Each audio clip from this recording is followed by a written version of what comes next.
안녕하세요. 자궁근종 때문에 멈추지 않는 출혈로 혹시 고생하고 계신가요? 오늘은 이 문제에 대한 한의학의 아주 독특하고 효과적인 해결책에 대해서 한번 이야기 나눠볼까 합니다. 생리 전후로 계속 피가 비치거나 어느 날 갑자기 왈칵 쏟아지는 출혈. 혹시 이런 답답한 경험 해보신 적 있나요? 대체 이 출혈은 왜 생기는 건지 그 근본적인 원인부터 한번 같이 파헤쳐보죠. 자, 첫 번째 질문입니다. 이 출혈, 대체 왜 멈추질 않는 걸까요? 그 근본적인 원인을 지금부터 알아보겠습니다. 아마 많은 분들이 공감하실 텐데요. 생리 전후로 출혈이 계속되거나 스트레스만 좀 받았다 하면 갑자기 출혈이 확 심해지죠. 이런 상황이 반복되다 보면 정말 듣고 싶지 않은 이야기죠. 바로 자궁적출이라는 심각한 권유까지 받게 되는 안타까운 경우가 생깁니다. 자, 출혈의 진짜 원인. 이게 좀 놀라운데요. 우리가 생각하는 일반적인 혈관이 아니에요. 바로 신생혈관이라는 녀석 때문입니다. 자궁근종 주변에 아주 급하게 어설프게 만들어진 이 약한 혈관들이 모든 문제의 시작점인 거죠. 이 신생혈관이라는 게 비유를 하자면요. 마치 한 개까지 빵빵하게 불어놓은 풍선 같은 거예요. 아주 얇고 팽팽하고 약해서 호르몬 변화나 스트레스 같은 정말 사소한 자극에도 펑 하고 터져버리는 겁니다. 그렇다면 한의학에서는 이 까다로운 문제를 어떻게 볼까요? 핵심 전략은 딱 두 가지입니다. 막고 또 흐르게 하는 것.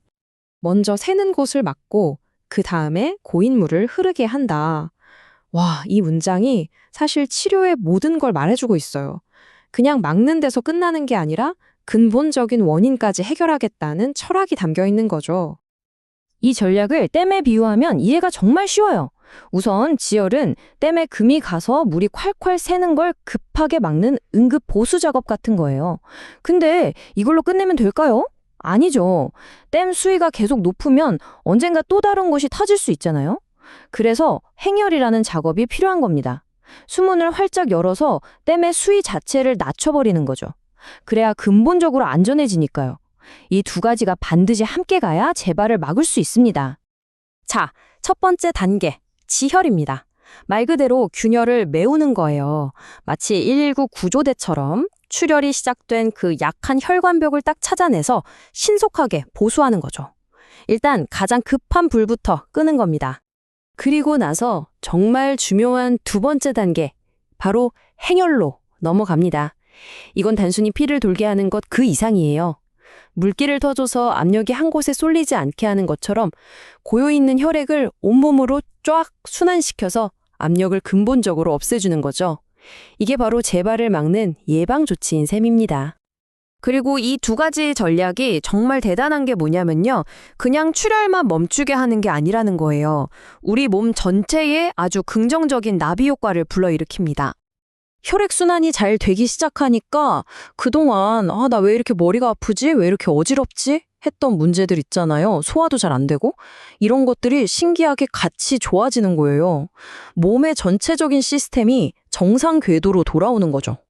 자, 그럼 이 치료 효과를 우리가 집에서, 일상생활에서 더 끌어올리려면 어떻게 해야 할까요? 네, 맞습니다. 바로 식단 관리가 정말 중요해요. 핵심 원칙은 아주 간단해요. 복부, 그러니까 우리 배를 따뜻하고 편안하게 해주는 겁니다. 왜냐고요? 배가 따뜻하고 긴장이 풀려야 혈액이 막힘없이 잘 돌 수 있거든요.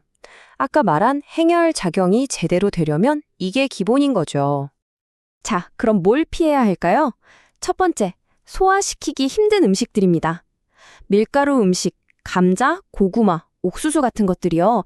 이런 음식들은 우리 소화기관에 부담을 주거든요. 그럼 우리 몸의 에너지가 이걸 소화시키는데 다 쏠리면서 정작 중요한 혈액순환은 방해를 받을 수가 있어요. 두 번째는요. 우리 몸을 차갑게 만드는 음식들입니다.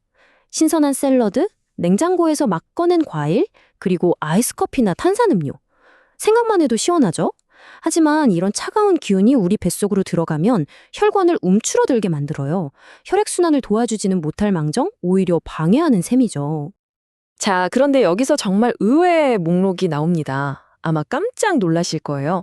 우리가 흔히 건강에 좋다고 알고 있는 홍삼, 사과, 양파, 칠, 같은 것들이요. 아니, 이게 왜 싶으시죠? 이 음식들이 특정 상황, 그러니까 바로 이 신생혈관을 관리해야 하는 상황에서는요, 오히려 그 약한 혈관들이 자라나는 걸 도울 수가 있어서 주의가 필요하다는 겁니다. 정말 놀랍죠?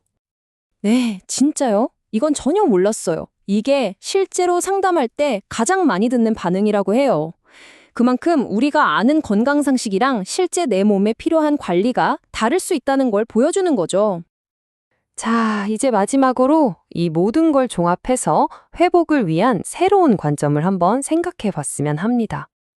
혹시 한약 치료라고 하면 그거 호르몬에 영향 주는 거 아니야? 하고 막연하게 걱정부터 하시는 분들이 계실 수 있어요. 하지만 중요한 건 이런 치료법들이 현대적인 연구나 논문을 통해서 그 효과와 안전성이 계속 입증되고 있다는 사실이에요. 막연한 두려움보다는 이런 원리로 내 몸을 돕는 거구나 하고 이해하는 게 훨씬 중요합니다. 그래서 제가 오늘 드리고 싶은 핵심 메시지는 바로 이겁니다. 치료의 성공이 어쩌면 병원에서만 결정되는 게 아니라 매일 내가 하는 작은 습관에 달려있다면 어떨까요? 오늘 살펴본 이 접근법은 바로 여러분에게 그 힘을 실어주는 거예요. 내가 매일 먹는 음식 하나, 생활 습관 하나가 내 몸의 회복을 결정하는 가장 중요한 열쇠가 될 수 있다는 사실. 여러분의 작은 선택이 바로 치료의 가장 중요한 일부가 되는 겁니다.